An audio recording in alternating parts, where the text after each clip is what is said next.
I don't mean to be the super big brother dad, but this is nuts. I might record the whole ride. I might run out of storage. Oh, I need that. What'd you forget? My license. And what do you need to drive? You know, when it all happened, I was filming away, so there was. I'm like the rock of the family, especially when it comes to, times where it's like family is really needed, and now I think I'm back. Here's a major development that's got a lot of people talking, especially those who felt that 50 Cent's documentary completely skipped over the strange and unsettling details surrounding Kim Porter's death. A lot of viewers were left feeling like something important was brushed aside, and now this new twist is making those questions even louder. Word going around is that Kim Porter's firstborn son, Quincy Brown, is allegedly working directly with 50 Cent on an entirely new documentary that focuses specifically on Kim's life, her death, and everything surrounding it. That alone flipped the conversation upside down. For a while, Quincy had people watching him closely because he was seen at Diddy's trial for one single day, and to many, that looked like silent loyalty or quiet support. But when you really break it down, Quincy never opened his mouth to defend Diddy, never attacked critics online, and never acted wild or emotional like Christian did. He stayed calm, stayed low, and stayed strategic.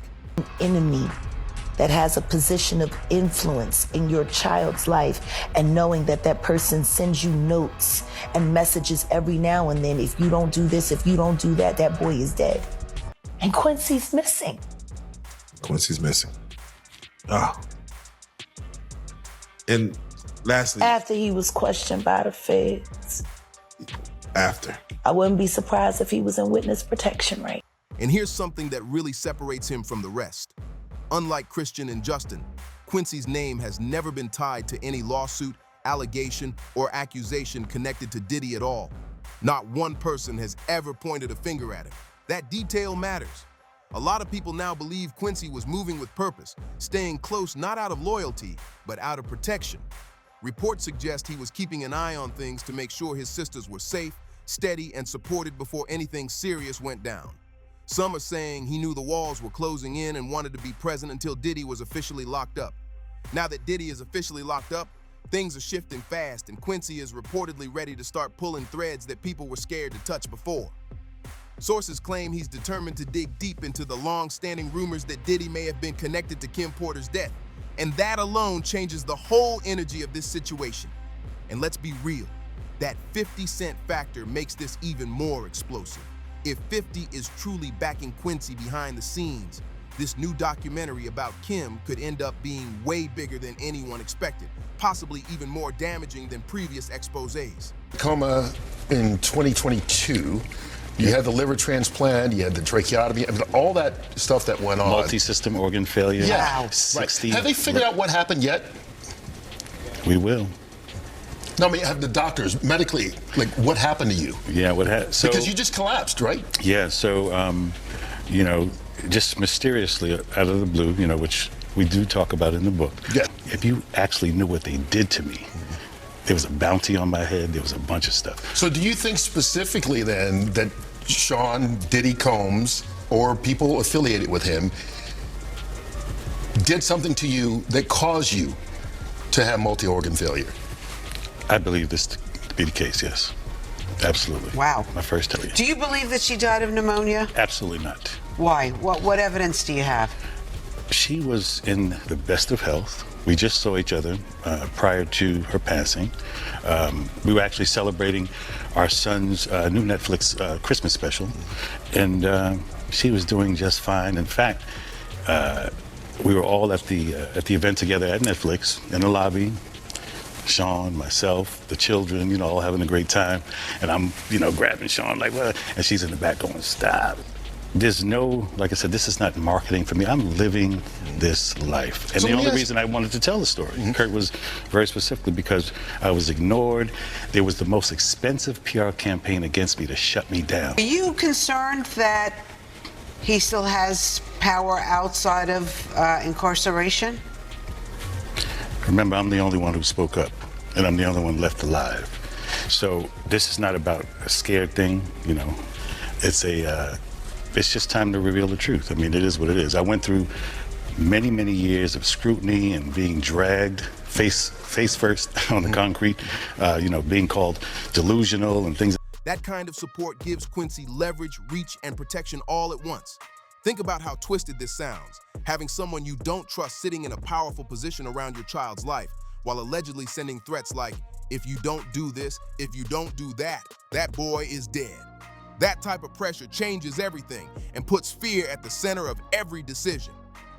Quincy has always moved differently compared to Diddy's other sons, even though Diddy practically raised him. He stayed quieter, more calculated, and far less reactive. And when Homeland Security raided Diddy's properties last year, Christian and Justin were right there and ended up in handcuffs. That image went viral. But Quincy, gone. The twins, also nowhere to be found. That raised eyebrows immediately. Back then, Jaguar Wright even claimed Quincy was quietly cooperating with the feds, staying low and out of sight on purpose. Now let's slow it down for a second, because that whole claim about Quincy being in witness protection never really held weight. That part felt like a stretch.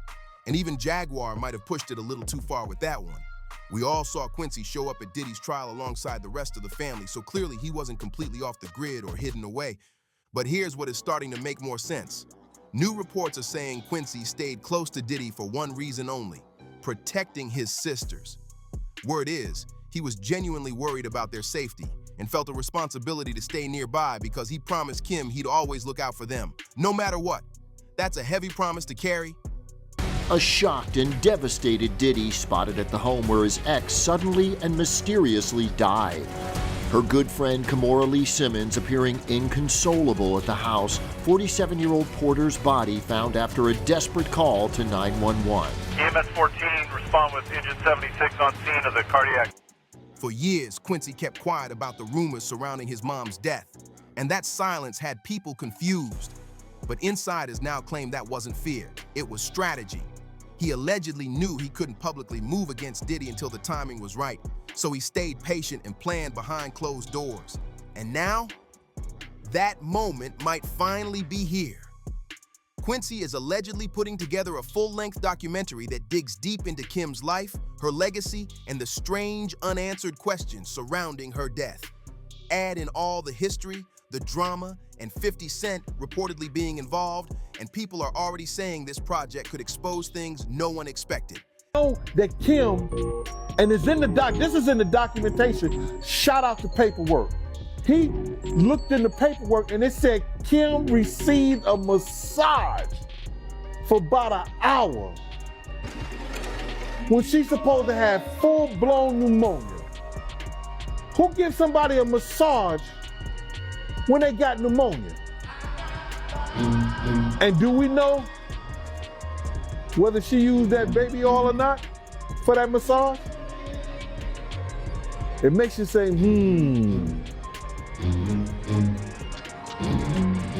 Especially because the official story never fully sat right with a lot of folks. On November 15th, 2018, Kim was found unresponsive in her Los Angeles home. A family member discovered her in bed, paramedics rushed in, but it was already too late. Kim Porter was pronounced dead at just 47 years old, and for many, the details still don't add up at all. The official explanation says Kim Porter suffered cardiac arrest, with her autopsy listing lobar pneumonia as the cause of death, and the LA County Medical Examiner coroner ruled it a natural passing. On paper, that sounds clean and final, but once people started looking closer, the timeline began raising serious eyebrows. Reports say Kim first complained about a sore throat around November 7th, and just 5 days later, by November 12th, she suddenly developed a fever. That fast progression alone feels unsettling, especially when you factor in everything that followed. A sickness moving that quickly, then abruptly ending in death, doesn't sit right with a lot of people. Here's where things get even stranger. Kim allegedly tested negative for both the flu and strep throat and was treated with antibiotics, vitamins, and pain medication instead. According to her family, by November 14th, she was feeling better. Her fever was gone, and she seemed to be recovering normally. That's a sharp turnaround for someone supposedly battling pneumonia. And then comes the part that has always felt off to many observers. The night before she was found unresponsive, Kim reportedly had someone come to her home to give her a massage. That detail alone sparks questions. If she was truly dealing with serious pneumonia symptoms, why bring another person into her space at all? Even more confusing, the identity of that massage therapist was never publicly clarified. No name, no explanation, no follow-up. On top of everything else, the coroner's report made things even harder to understand. It confirmed that Kim Porter had no history of substance use, no alcohol issues, and no underlying health problems at all. By every medical standard, she appeared to be in solid health, which only deepened the confusion and made her sudden passing feel even more suspicious. Nothing about her lifestyle or medical background pointed to a sudden collapse like that. One of the very first people to publicly question the official explanation was Kim's ex and Quincy's biological father, Al B. Sure. He said he had seen Kim not long before she passed, and according to him, she never once mentioned feeling sick or dealing with health issues. That stuck with him for years. Al openly admitted that he struggled mentally with the idea that her death was natural, and eventually, he decided he couldn't stay silent anymore. In July 2020, Al posted an old video of himself crying and added a caption that hit hard. He wrote, "I just found this footage from the morning I learned of Kim Porter's death and how it ripped the soul from my physical body." Then he went even further, saying, "I know very clearly that Kimberly didn't just check out suddenly from pneumonia. That doesn't make sense." Al also pointed out that they had just celebrated Quincy's new Netflix deal and Christmas special, saying Kim was in fantastic health at the time. He even mentioned seeing her laughing and enjoying life while watching him and Diddy exchange words at a theater. That detail made his doubts even louder. And Al didn't stop there. He added the hashtag, "Don't let the love songs fool you," which many took as a direct shot at Diddy's public tributes to Kim. Although Al later deleted the post, explaining that Quincy reached out and told him it was triggering, the damage was already done. Al didn't walk anything back after that either. He doubled down and made it clear he still believes the official explanation for Kim's death just doesn't add up at all. He stood firm, even as the pressure started building. Around that time, fans began speculating that Diddy may have pushed Quincy to reach out to Al and convince him to delete that post. The streets were buzzing with talk that Diddy was trying to control the narrative by pulling Quincy into the middle, possibly even trying to turn him against his own biological father. But Al wasn't folding. He kept talking, kept posting, and kept hinting that there was way more to this story than the public was being told. In November 2021, he shared a throwback photo of himself with Kim and a young Quincy and dropped a caption that had people shook. He wrote that Kim once sent him a message saying, "Life imitating art, art imitating life. Now it all makes sense."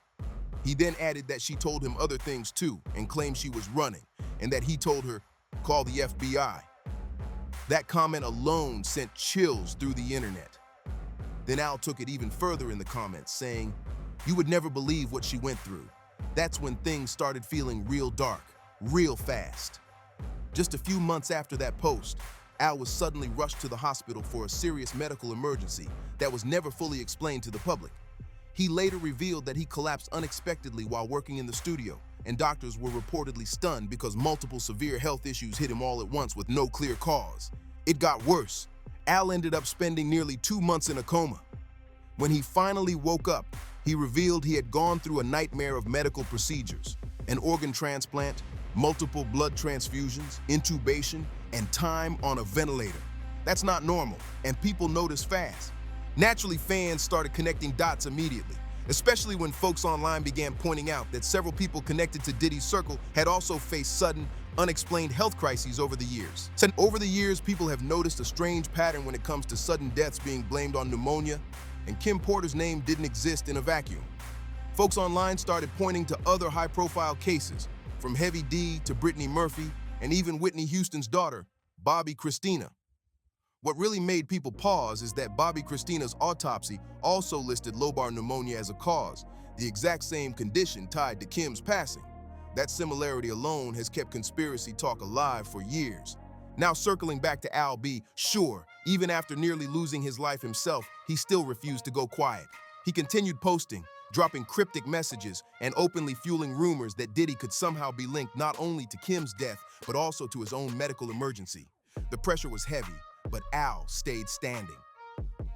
Earlier this year, mainstream media finally opened the door. Al sat down for an interview with Fox 5 New York to promote his memoir, and that's when things went from whispers to headlines. At one point, He looked straight at the camera and asked, "Do you believe me now?" And from there, the energy shifted fast. During that interview, Al made serious claims saying he never believed Kim's death was natural and strongly suggested Diddy was connected to both her passing and his near-death experience. He went even further, stating he's 100% convinced that someone tried to take him out in 2022, right after he began speaking publicly about Kim's death. That statement shook a lot of people, and once again, Al made it crystal clear. He does not believe Kim died from pneumonia. He also hinted that he's sitting on even more information and plans to reveal more down the line. Right now, it's still not clear whether Al B. Sure and Quincy have fully repaired their relationship or if Al is officially involved in the rumored documentary digging into Kim Porter's death. But honestly, a lot of people are hoping he steps in because his voice matters in a major way. Al was the first and really the only well-known industry figure who publicly demanded that Kim's passing be investigated instead of quietly accepting the official story. That takes courage, and it counts for something. If Al joins this project, it could add real weight and credibility to the push for answers. His perspective isn't based on rumors or internet talk. He knew Kim personally, saw her up close, and lived through the aftermath. That kind of insight could help shine a light where things have stayed dark for far too long. And when you look at what 50 Cent has already exposed about the Tupac and Biggie situations, it's clear that Diddy had a long history of controlling the people around him. Kim was no exception. Multiple reports and accounts have suggested that Diddy controlled Kim's movements during their relationship and was allegedly putting hands on her long before Cassie ever entered the picture. That pattern can't be ignored. Diddy has shown again and again that when he wants control, he'll push limits to get it. And now that more voices are speaking up, people are finally questioning things that were once off limits. So now I want to hear from you. Do you think Kim Porter's case deserves to be reopened? And what do you really think about Quincy's relationship with Diddy and his role in all this? Drop your thoughts in the comments. Make sure you like this video, subscribe for more deep dives, and I'll see you in the next one.